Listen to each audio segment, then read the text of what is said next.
Chronemics is the study of the use of time. So the way we use time isn't verbal, so it's nonverbal, and it does often communicate something. So chronemics is a nonverbal way to communicate, and it is the study of the use of time. So there's two different types of chronemic behavior. We have a continuum. On this end, we have monochronemic, and on this end, we have polychronemic. So monochronemic means one thing at a time, and over here is polychronemic, and it means multiple things at once. So it is a continuum, and some cultures fall more on the monochronemic side, and some fall more on the polychronemic side. So think about the expressions that we have about time in our country.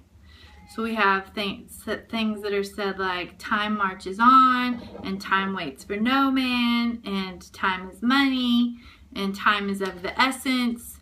So there's a real urgency in the use of time in our culture. And think about how we organize our time in the day. If you were going to make a plan, and you were going to go to the stationery store or get on your phone and use an app, how would the stationery be segmented? How would your app segment your time?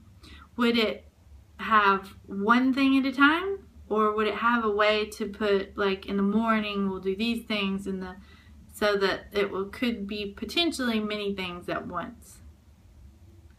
In America, we segment our time one thing at a time. So we will have one class at a time, and it will be over at this time and start at this time. And sometimes in those date books, it's broken down into like the 15 minutes. So we'll do this for 15 minutes and this for 15 minutes. I'll block off this 45 minutes to do such and such, right? It's not uncommon to be so in a rush and so urgent that we can't stop the time to take a break in our country. There's like a real push with time in our country. So for example,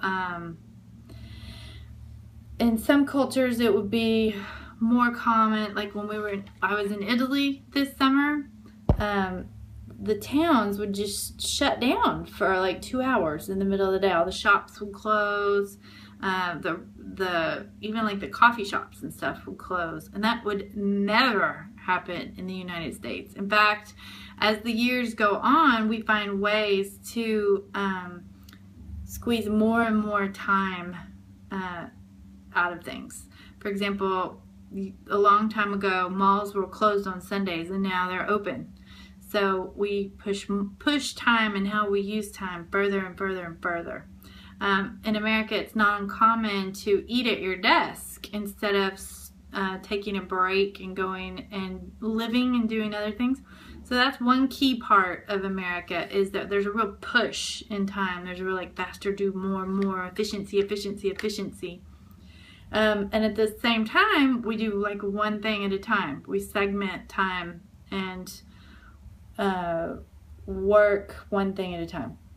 Now there are some exceptions in our culture. For example, stay-at-home moms, or moms when they're at home, are doing often, or parents in general really, are multitasking. So there might be helping a kid with homework and doing the laundry and cooking dinner and kind of stopping and going and do this, do that, do this, do that. And there's maybe a tendency to globally in the whole world move more in that multitasking direction. Also, statistically, women are more efficient multitaskers than men in the most recent studies. And then I also just read a study last year about how people think that they're really good multitaskers, but they're actually, it reduces their efficiency quite a lot. They had someone doing 3 things, trying to have a conversation on the phone where they were, I think, solving a math problem and driving all at the same time, and they weren't great. Nobody could really do it. So multitasking can sometimes take away efficiency. And so the whole study of all of this is chronemics. So let's talk about how we use chronemics to communicate. So when we're late to something, what does that communicate?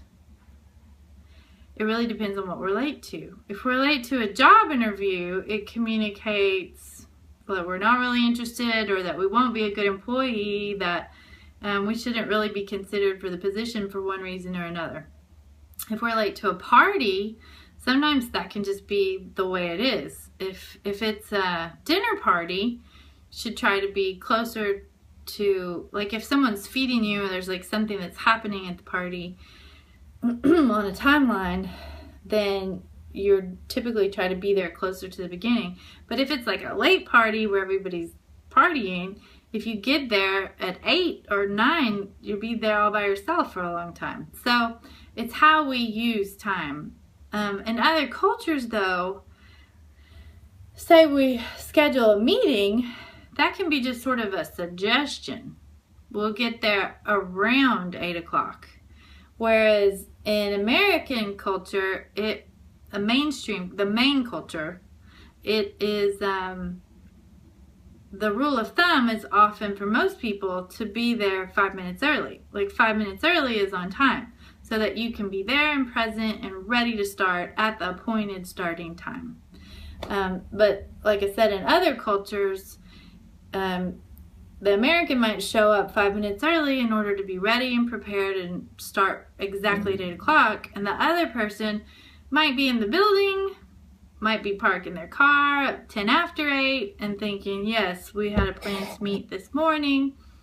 That is more of a polychronemic mindset and also, I know poly means many, but the idea of time as fluid and movable is polychronemic. So there might be many things scheduled for the morning, and meeting times are just a sort of a suggestion. That would be a polychronemic kind of culture.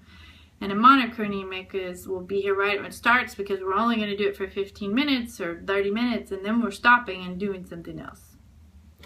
So we use time in a variety of ways, and it's very culturally dependent.